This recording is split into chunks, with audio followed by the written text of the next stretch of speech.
प्यारे स्टूडेंट, स्वागत है आप सभी का अपना चैनल न्यू क्लासेस में। आज का वीडियो क्लास 11 के स्टूडेंट के लिए बहुत इंपॉर्टेंट होने वाला है, क्योंकि आज मैं आप लोगों को इकोनॉमिक्स यानी कि अर्थशास्त्र में कौन कौन किताब आप लोगों को पढ़ना है, इसमें कितने सारे चैप्टर हैं, 2024 में क्या क्या आप लोगों को पढ़ना है, आज मैं हर एक चीज़ आप लोगों को बिल्कुल डिटेल्स में समझाने वाला हूँ, बताने वाला हूँ। तो वीडियो को अंत तक देखिएगा, क्योंकि आप लोग 10th क्लास बिल्कुल भी अच्छे तरीके से पास कर चुके हैं। अब आप लोगों को बिल्कुल 11 क्लास में एडमिशन कराना है, तो 11 क्लास में एडमिशन कराएंगे, उसमें इकोनॉमिक्स सब्जेक्ट आप लोग रखिएगा।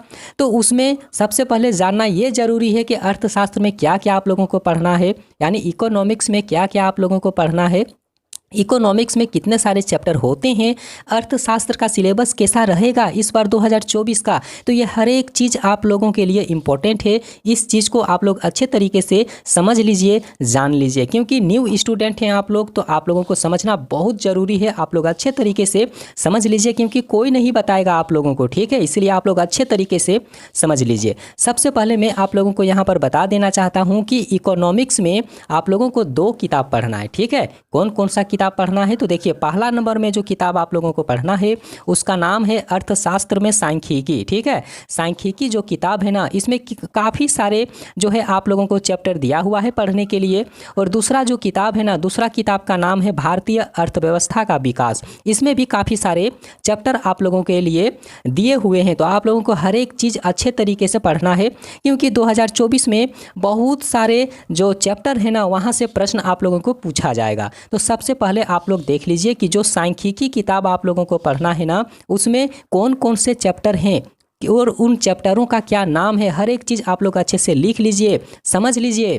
तो सबसे पहला जो चैप्टर है ना, सबसे पहला चैप्टर का नाम है परिचय, ठीक है, लिख लीजिए। दूसरा नंबर का चैप्टर जो है उसका नाम है आंकड़ों का संग्रह। तीसरा जो चैप्टर है आंकड़ों का संगठन। चौथा जो चैप्टर का नाम है आंकड़ों का प्रस्तुतिकरण। और 5 नंबर का जो चैप्टर है केंद्रीय प्रवृत्ति की माप। 6 नंबर का चैप्टर दिया हुआ है परिक्षेपण के माप। और 7 नंबर का जो चैप्टर है सहसंबंध, ठीक है। और 8 नंबर का जो चैप्टर यहाँ पर दिया हुआ है, 8 नंबर का चैप्टर भी आप लोग देख लीजिए। 8 नंबर का चैप्टर का नाम है सूचकांक। और 9 नंबर का जो चैप्टर दिया हुआ है सांख्यिकी विधियों के उपयोग, ठीक है। तो यानी कि आप लोग देख लीजिए, जो सांख्यिकी पुस्तक आप लोगों को पढ़ना है ना, इसमें टोटल आप लोगों को 8 चैप्टर को बिल्कुल भी कवर करना है, ठीक है। 8 चैप्टर को आप लोगों को पढ़ना है। लेकिन अब सवाल यहाँ से उठ रहा है कि अब बताइए कि कहाँ कहाँ से ज़्यादा प्रश्न पूछा जाता है, ठीक है। तो अब मैं आप लोगों को वही बताने वाला हूँ कि ऑब्जेक्टिव आप लोगों को कहाँ से ज़्यादा प्रश्न आएगा, क्योंकि काफ़ी सारे स्टूडेंट का कमेंट भी रहता है कि सर हम लोगों को बताइए कौन कौन चैप्टर से ऑब्जेक्टिव प्रश्न आएगा।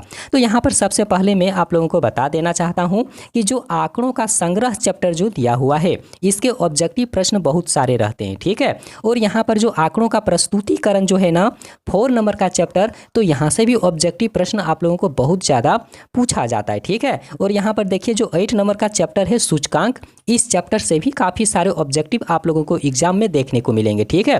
तो ये इंपॉर्टेंट चैप्टर है, आप लोग जरूर इसे कर लीजिएगा, ठीक है। और अगर खुद से आप लोग नहीं कर पाएंगे तो आप लोग कमेंट सेक्शन में कमेंट करिएगा, मैं आप लोगों को पूरा डिटेल्स में ऑब्जेक्टिव प्रश्न करा दूंगा।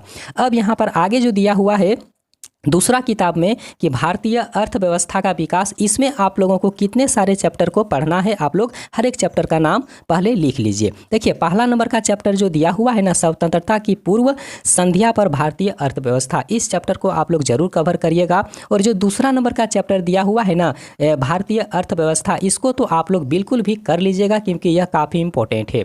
तीसरा नंबर का चैप्टर जो दिया हुआ है उदारीकरण, निजीकरण और वैश्वीकरण, इसको भी आप लोग जरूर से जरूर करिएगा। 4 नंबर का चैप्टर है निर्धनता, इसे भी आप लोग जरूर से जरूर पढ़िएगा, क्योंकि यहाँ जो दूसरा किताब है ना, इसके काफ़ी सारे ऑब्जेक्टिव प्रश्न एग्जाम में देखने को मिलता है, ठीक है। बार बार हम देखते हैं कि एग्जाम में काफ़ी सारा प्रश्न दूसरा किताब से ही रहता है, तो आप लोग जरूर से जरूर करिएगा।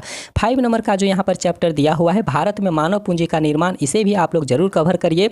ग्रामीण विकास, इसे भी आप लोग जरूर पढ़िए। 7 नंबर का जो चैप्टर दिया हुआ है रोजगार संवृद्धि, फिर यहाँ पर आगे देख लीजिए, इस चैप्टर को तो आप लोग जरूर कवर करिएगा, ठीक है। 8 नंबर नंबर का जो चैप्टर दिया हुआ है आधारिक संरचना, इसे भी पढ़िए। 9 नंबर का जो चैप्टर दिया हुआ है पर्यावरण और धारणीय विकास, इसे भी आप लोग पढ़िए। और जो अगला चैप्टर है बिल्कुल अंतिम चैप्टर है, भारत और इसके पड़ोसी देशों के तुलनात्मक विकास की अनुभव, ठीक है, इसे भी आप लोग जरूर से जरूर कवर करिएगा।